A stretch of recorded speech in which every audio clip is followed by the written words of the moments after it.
আমার প্রিয় রান্নাঘরের প্রিয় বন্ধুরা, আজকে আবারও নতুন একটা রেসিপি নিয়ে আপনাদের সামনে হাজির হচ্ছি। আপনাদের সামনে চলে এসেছি।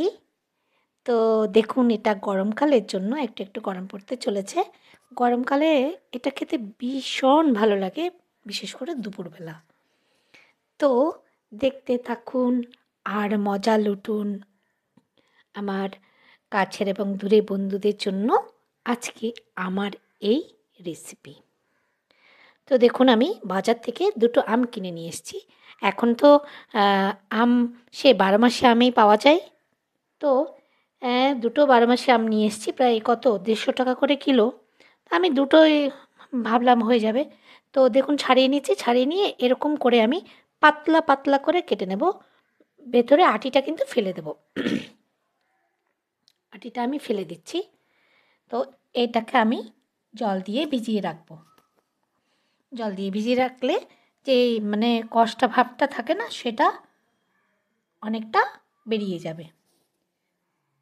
তো জল দিয়ে ভিজিয়ে রেখে আমি বিভিন্ন কাজ করতে থাকলাম। এবারে রান্নাটা শুরু করে দেব। প্রথমে কড়াইতে দেখুন আমি একটু মৌরি নিয়েছি, একটু মৌরি এবং একটু গোটা ধনে। তো ধনেটা হচ্ছে আমার গাছের ধনে, সেই গত বছর তার আগের বছরে মানে ধনে পাতা বুঝতে পারিনি, ধনে ফেলেছিলাম, অনেকখানি রয়ে গেছে।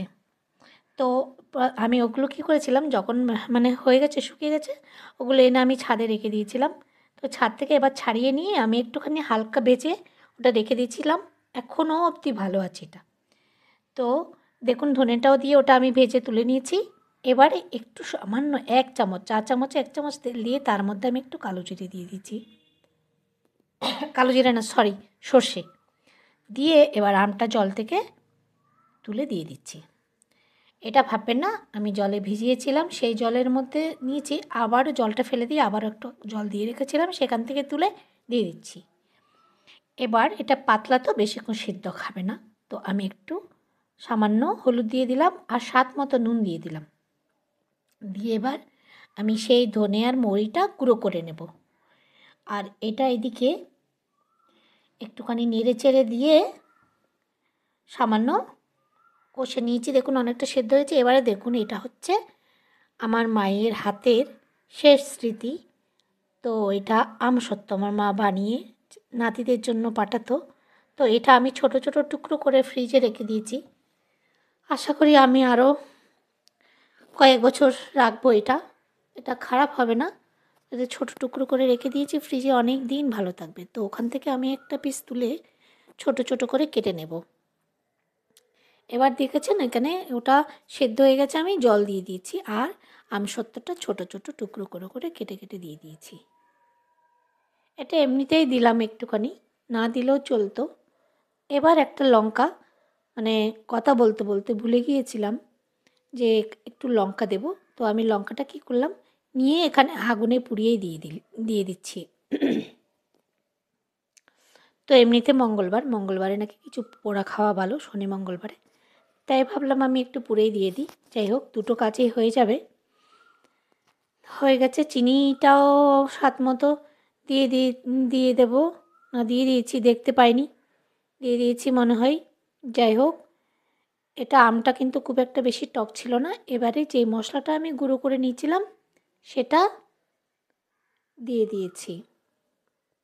দিয়ে একটুখানি ফুটিয়ে আমি নিয়ে নেব চাটনিটা।